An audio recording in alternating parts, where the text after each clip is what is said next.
a burst of energy to operate within the flesh. What the flesh lasts, since you feel free, you're going to do it either way. Now you've become consciously unconscious. You're conscious of what you're doing, but there is no mind of the repercussions of what is going to happen after I do this. You're unconscious of the consequence, but you're conscious of the pleasure that it brings. So you would do it. What's going on, man? What's good? Yeah, man, we back at it one more time. This time I'm coming back in the daytime. You know, we're back at it again. Yeah, man, like, I want to expose the spirit of drunkenness. Firstly, what it is and how it operates. Because I come from that world where drunkenness was a reality that was a part of me. It governed my life. It governed the way I think. It governed the decisions I took. It governed what I do. And the most painful part is it even governed through me, meaning it'll use me to influence. You could even say that I was a priest for drunkenness. I'll get more deep in depth about that. But firstly, drunkenness is an enabler to fulfill the desires of your flesh by silencing your spirit, just as the Holy Spirit has. When I say your spirit, I mean your human spirit, your consciousness. Drunkenness silences your consciousness. It destroys your consciousness. Yes, let me say it like that. Drunkenness destroys your consciousness, and it uses alcohol as a vehicle to destroy your consciousness. I'm gonna get to that. Drunkenness is an enabler, just as the Holy Spirit is an enabler for fulfilling the will of God by sacrificing the desires of the flesh, where drunkenness does the opposite. It enables to satisfy the desires of the flesh by silencing your consciousness, your spirit man, so you can do what your flesh wants without that feeling bad about doing it. You know what I mean? And those that have dabbled with drunkenness know what I'm talking about.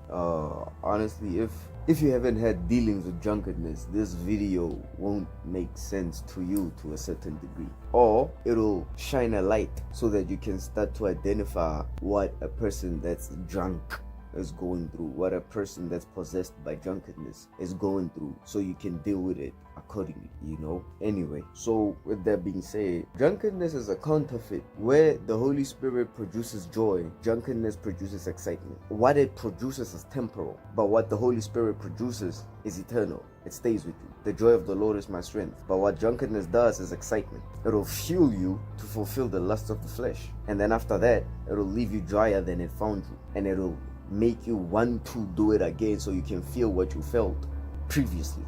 And then the rush would be to keep that temporal state consistent, and the minute you begin to keep that temporal state consistent, you've sold into that world of drunkenness. Now this is where I'm also getting to the point of, I was once, you could even say, a priest of drunkenness, and this is how it happens. I'ma really get to the pathways it uses to access a person, but before I get to the pathways, I want to get to how drunkenness speaks, what it uses to infiltrate. You know what I mean? So we can be we can be aware of the triggers of drunkenness. We can be aware of what drunkenness uses to communicate. What? Now I'm talking from my experience with drunkenness, right? What it would do, né? There are pathways. I'm gonna start with the pathways of how it communicated with me. Which was, it could communicate with me, which is, it used my mind as a platform to communicate from the memories I have and all of that. What it would do is, firstly, it'll communicate through atmosphere. There are just some places where you could enter, and after entering those places, immediately you want to drink. And you don't want to drink to enjoy, but you want to drink for a feeling. You're chasing a feeling. That's one. It's an atmospheric communication. Two, music. There are certain music that when you listen to it, the first thing that you want to do is emulate the frequency that it's producing. It's like that frequency it's producing, it will put a lust for the feeling of drunkenness in a person's heart, and now you want to drink, even if you didn't want. You were not even planning to drink, but you listen to that song and immediately, instantaneously, you want to drink. That's two. It's atmospheric music. The third one is weather. Sometimes you could just wake up, and from the experiences you've compare with drunkenness and alcohol and all of that in the past, a certain temperature or weather type of format, drunkenness could use it to communicate to you and say you were not even feeling like drinking, but immediately when you came across that type of weather, that type of setting, immediately in your heart, now you want to drink because you've associated. It's like even drunkenness knows that you've associated that type of weather or that type of setting with drunkenness, so it'll communicate to you through that which is in your heart. Drunkenness will communicate with you with what is in your heart, the reality that's operating in your heart. That's what it will communicate with you through, and it will use the things that are outside penetrate inside, the atmosphere that you come across, the music that you listen to, the weather that you feel, the temperature, the fourth one, which is now there are carriers. There are people who carry I used to be one of these people. There are people who carry the spirit of drunkard. Let me explain. You could even say these people are priests of drunkard. The minute you come in contact with these type of people, immediately you want to drink. When you come in contact with these type of people, you want to drink. Not just that, they would even influence you. You woke up today saying, I'm not drinking, I'm not feeling like drinking. But these carriers would come to you. You would not even buy the mode of transport, which is alcohol. You would not even buy it. It'll just come to you. It'll just come to you. Since drunkenness is facilitating that type of thing, you would not just drink, but you would overindulge to get to the state of drunkenness, which is where it wants to get to you too. You get what I'm talking about? These four. It's atmospheric. It speaks through the atmosphere. It speaks through music. It speaks through the weather. And it speaks through the carriers. I feel like there's a fifth one, but I'm just not. It speaks through the carriers. All these are just triggers, All these are just triggers. They are triggers to getting into that state of drinking. And now, alcohol on its own, it's alright, but it's a vehicle that drunkenness uses to get to your heart. Just like food is a vehicle that gluttony, overindulgence of food, uses to get to your heart. Food also has its own triggers to do that, like sugar. I would say sugar facilitates that overindulgence of food, but I don't want to get into that. Yeah. Anyway, there's that. There are those four things: atmospheric, listening, music, carriers, and weather. I feel like there's a better term for it, but I'm just not finding it. Anyway, continuing. Now, after that, it speaks. Now, there are pathways in which it penetrates. This is when drunkenness is beginning its surgery. This is when it begins that surgical process to get into your spirit, to get into your soul, to get into you, to possess you. Mind being, the situation here is not alcohol. The situation is to get you to a state of intoxication. So, what drunkenness would do, it would facilitate those type of, it would facilitate worship by infusing gluttony, which is overindulgence, but instead of food, it's going to be alcohol. Greed, meaning you want to finish everything for some reason. Now, talking from experience, I wanted to finish everything that's there. You know what I mean? There's no if it's there, I want to finish it. Greed. The minute that begins to happen, now I want to show you that now this is when alcohol begins to penetrate inside. This is when it begins to penetrate. When it begins to penetrate, the walls of restraint goes down. The walls of self-restriction, self-governing, those walls, they start to go down. Those walls begin to go down. You're still conscious, but the walls of restrict, it's like it becomes easier to do what your flesh wants to do. You become agreeable to your own flesh. The minute drunkenness begins to minister to you, you begin to become agreeable to your own flesh. And the minute that happens, when you begin to become agreeable to your own flesh, when your flesh says continue drinking, you won't even think about it twice. You're going to continue drinking. And the minute you become agreeable to your own flesh, you end up excessively drinking either way. And when you begin to be excessively drink, and drunkenness is penetrating in you, you become consciously unconscious. I'll explain. This is when that dopamine hit gets into the brain with the illusion of feeling free. There's an illusion now. The minute you get to the state, there's an illusion of feeling free. You feel free, you feel like you are able to express yourself the way you want to, And with this type of freedom comes excitement. And that excitement is like a burst of energy to operate unrighteously in the ways of the flesh. It's it's an excitement of a burst of energy to operate within the flesh. What the flesh lasts. Since you feel free, you're going to do it either way. Now you've become consciously unconscious. You're conscious of what you're doing, but there is no mind of the repercussions of what is going to happen after I do this. You're unconscious of the consequence, but you're conscious of the pleasure that it brings. So you would do it because you feel free, unconsciously of the consequences going to lead to. You get what I'm talking about? In this state of being conscious to pleasure and unconscious to consequence, the person becomes volatile. Their behavior changes. This is when really drunkenness is hard. Now if drunkenness is ministering through this person. This is when, at the complete stage of drunkenness, you are unconsciously conscious. It flipped now. You're unconsciously conscious. Meaning, drunkenness has found full expression through you. This is when you can wake up the next day from a heavy night of drinking or a heavy whatever of drinking, where when you wake up, there's a huge chunk of the previous night or the previous day that is blank. You blacked out. But you didn't black out sleeping. You blacked out awake. If you're awake, but you're unconscious, who's driving that body? This is when drunkenness has found full expression. You wake up and you see that, yo, I've had calls, people texted, 1212, it's like there was a whole life that happened that you were not conscious of. Hence, I'm talking about unconsciously conscious. You were awake, but not alive. You were unconscious. You don't remember, genuinely, because it was not you. You were not operating. Drunkenness found full expression through you. The times this happened to me.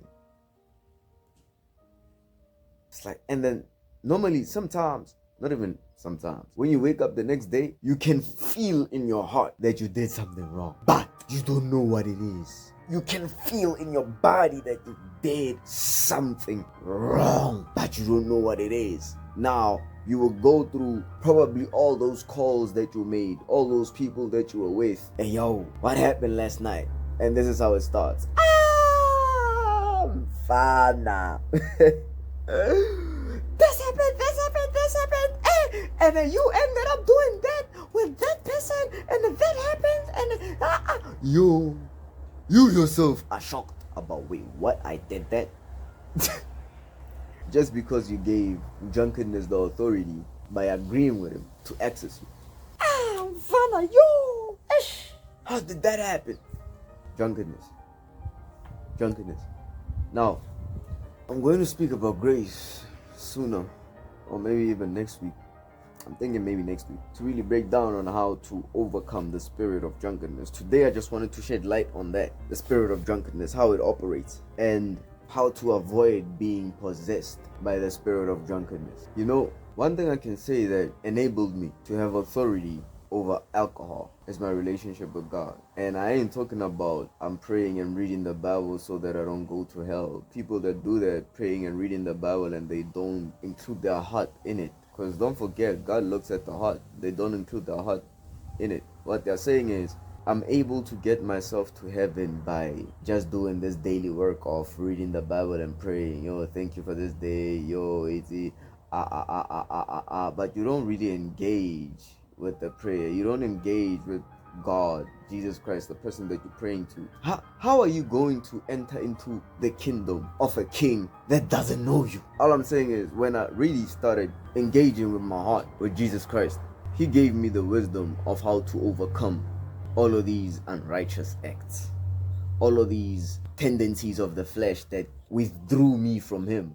It even got to a point where I started valuing my relationship with Christ more than I valued the feeling of drunkenness. Drunkenness took out from me more than I gained, but with the illusion of when I'm drunk I feel free. No, I feel free when I'm with Jesus Christ. I feel free in my place of prayer. I feel free when I'm speaking to God through his word. I feel free then. That's where I feel free. That's where I'm at home. I can go through whatever as long as I can encounter the presence of my King, my God, my Father. I'm straight, dog. I don't need I don't need anything else. I've gotten to a point where I've realized that I don't need anything else.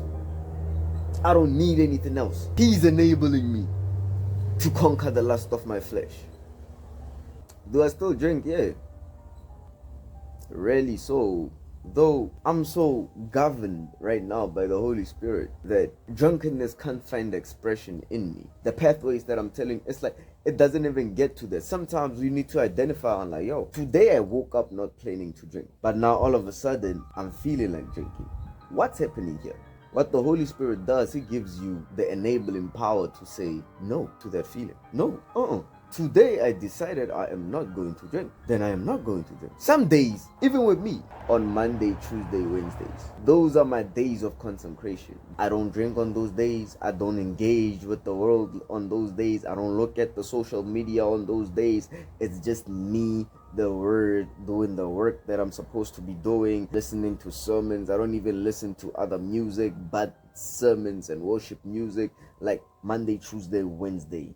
That's my days with God in work. Thursday, Friday, Saturdays. Even on Thursdays, Fridays, Saturdays. Sometimes he would even put it in my heart on like, yo, don't drink today. He has the authority over my life like that. And the minute he does that, I won't drink today. I won't drink. He's the authority over my life. There's most probably something that he wants to do in the place of prayer today that he doesn't want me to do that. There's something that he wants to do. Or he's protecting me from an attack. If I, with my own will, say, I'm gonna do it either way, and I end up drunk, and I end up attacked, because I know the devil doesn't like me. There are some things that are there that I know he doesn't like me. I know he doesn't like me. And if he gets an opportunity, I know he wants to take me out. For me not to be taken out, I need to submit under the authority of Jesus Christ. This is me. When he says no, I agree with his no. Not that when he says no, I say, no. The flesh is weak, but the spirit is willing. Since I know the flesh is weak, I have to submit to the Spirit of God all the time. Sometimes I fail, but there are certain things which I know they open a spiritual door. Drunkenness, lust, fornication. You see those two? They open such a door that I'm not willing to open myself to that. The door of drunkenness, blacking out, being unconsciously conscious. What am I opening myself to? Going into a covenant with another woman that I might not even I know I'm not going to marry. And I take whatever that's hers and I put it on me. I don't know what the person went through in their lives. I don't know. God didn't. I went into a covenant God is not part of. What voices are going to speak through the covenant that God is not part of? To me, my spirit, like, Joe, what am I making myself available to by entering in this covenant with this woman? What am I opening myself to by getting into this drunkard state of being blacked out and letting my flesh run lucid and rampant? You know what's the worst one of it all? Being drunk and fornicating. You're opened. Yo, let's submit to God. Resist the devil and he will flee. Let's be vigilant. Stay aware and alert in prayer and in reading the word. Stay blessed.